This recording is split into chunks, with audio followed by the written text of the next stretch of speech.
Buenos días a todos, hoy yo voy a exponer los primeros sindicatos en Bolivia.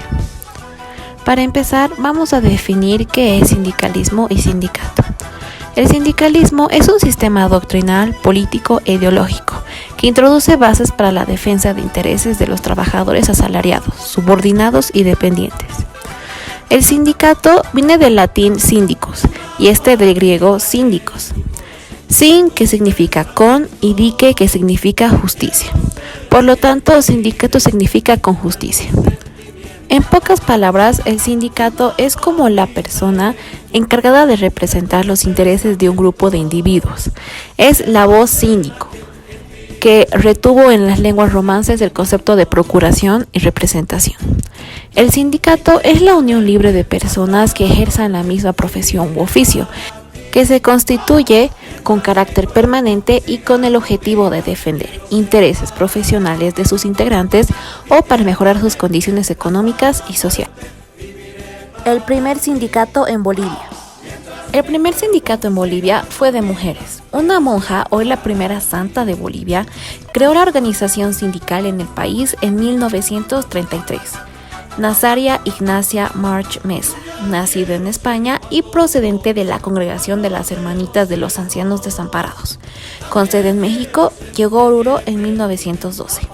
El sindicato de mujeres, que agrupaba a mujeres que no eran ni mineras ni fabriles, era de las amas de casa, de mujeres campesinas llegadas a la ciudad de Oruro y de mujeres del comercio informal. Nació una década antes que arrancara oficialmente el sindicalismo en el país.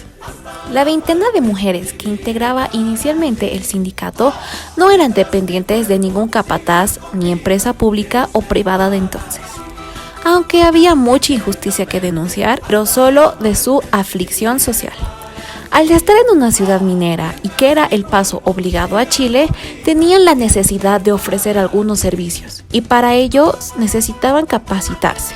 La organización fue creada para que sus integrantes puedan organizarse para los cursos de tejidos, repostería, sastrería, peluquería, planchado de ropa y cocina, entre otros. Nazaria Ignacia no se quedó con el sindicato de mujeres, que después otros gremios en Oruro crearon sus sindicatos para exigir respeto a sus derechos laborales, pues creó otra obra social, la Olla del Pobre. Los gremios: Sociedad Fraternal de Obreros de la Cruz, Sociedad de Obreros El Porvenir. Las agrupaciones de los centros urbanos, como los sastres, carpinteros, artesanos, tuvieron más tinte gremial que de sindicatos. A finales del siglo XIX se advierte, bajo órdenes religiosas fundadas en la idea de la ayuda mutual, los intentos de organizar la Sociedad Fraternal de Obreros de la Cruz y la Sociedad de Socorros Mutuos San José. En el año 1888 se funda la Sociedad de Obreros El Porvenir, que dará posteriormente nacimiento al Centro Obrero de Estudios Sociales de orientación marxista. Federación de Ferroviarios de Oruro, Centro Tipográfico. Entre las organizaciones que surgen en los primeros 20 años del siglo, debemos indicar la Federación de Ferroviarios de Oruro y el Centro Tipográfico. Ya no aceptó la colaboración entre patronos y empleados, y actuó solo en la defensa de los intereses de los gráficos asalariados. Federación Obrera de La Paz. Creada en el año 1908, el año 1912 se funda la Federación Obrera Internacional, FOI, de tendencia anarquista, que contaba con 22 sociedades gremiales y 12 sindicatos afiliados. La Federación Obrera Internacional se adhirió a la Asociación Internacional de Trabajadores, AIT, y adoptó la bandera roja cruzada. La Federación Obrera Internacional reivindica una jornada de trabajo de 8 horas. Los sindicatos obreros tienen origen en la minería extractiva del mineral del estaño y en las asociaciones de ferroviarios del siglo XIX. Estos sindicatos obreros son influenciados por el sindicalismo revolucionario. Sindicato Mixto de Trabajadores Mineros de Huanuni. Desde que Simón Iturri Patiño adquirió las minas de la región de Huanuni, a finales del siglo XIX, los trabajadores denunciaron la explotación in misericordia. En 1919, desde el 13 hasta el 17 de noviembre, se sostuvo una lucha que culminó con las 8 horas de trabajo. que sería incorporado al derecho social boliviano.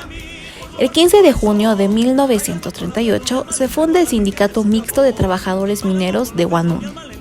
La Central Obrera Boliviana, COB. Los trabajadores de las minas y las ciudades vencen al ejército boliviano el 9 de abril de 1952. Y así se nacionaliza las minas y la implanta la reforma agraria. En 1952 se forma la Central Obrera Boliviana COB, jalonada por el Partido Obrero Revolucionario POR.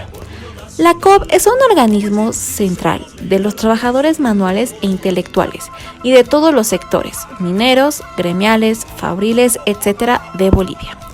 La COB realiza su primer congreso en 1954. Adopta principios independientes y autonomía de los organismos internacionales obreros. La elección de su secretario general siempre debe recaer en un representante minero. A partir de esa época, desde el nuevo Ministerio de Asuntos Campesinos, se impone la creación de sindicatos agrarios. Se funda la Confederación Nacional de Trabajadores Campesinos de Bolivia, CNTCB. El gobierno a cargo del Partido Movimiento Nacionalista Revolucionario, MNR, de Víctor Paz Estenssoro, impuso el sindicato campesino que tenía dirigentes vinculados a los movimentistas con el fin de controlar y neutralizar la movilización campesina y así liquidar el problema del indio e incorporarlos a la civilización. El 2 de agosto de 1953 promulga la Ley de la Reforma Agraria. En 1964, el movimiento popular derriba al gobierno del MNR de Paz Estenssoro. Sin embargo, las Fuerzas Armadas y la agrupación RADEPA, Razón de Patria, se interpone entre el movimiento popular y el poder. La embajada norteamericana encumbre en el gobierno a dos generales, uno de ellos René Barrientos Ortuño, que iniciaron un largo periodo de dictaduras militares en que las organizaciones obreras fueron prohibidas y los sindicatos agrarios anuladas con el falso pacto militar campesino. El golpe para interrumpir ese proceso se da en octubre de 1970, luego de la renuncia del general Obando, que había reemplazado a Barrientos luego de la muerte de este. Aparece el general Juan José Torres, que asume el gobierno. En agosto de 1971 marca una derrota más de los trabajadores revolucionarios. El coronel Hugo Banzer Suárez toma el poder por las armas. Su gobierno durará hasta mediados de 1978. Los sindicatos son prohibidos. En noviembre de 1982 asume el gobierno Hernán Siles Suazo. La COB, con paros y huelgas generales e indefinidas, obligarán a acortar el periodo presidencial de Hernán Siles Suazo, luego de la subida al poder de Paz Estenssoro. Nunca más la COB tendrá esa capacidad de convocatoria. Es así que en marzo de 1986, en el Congreso número 21 Nacional de Minero, realizado en Oruro, se aprueba el apoyo a Víctor Paz Estenssoro en el Parlamento de 1985 frente a Banzer. La nacionalización de las minas en 1952 han sido revertidos con leyes como la capacitación por el MNR. La COB ya no tiene participación dentro del concepto tradicional.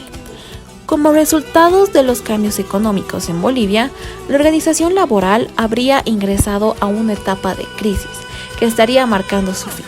El Estado, al haber transferido gran parte de sus responsabilidades a empresas privadas y transnacionales, dejó de ser un referente para las reivindicaciones laborales. La ausencia de una renovación ideológica ha incidido el desfallecimiento actual de la COB. Las propuestas ya no satisfacen las exigencias y expectativas de los trabajadores. Gracias por atender.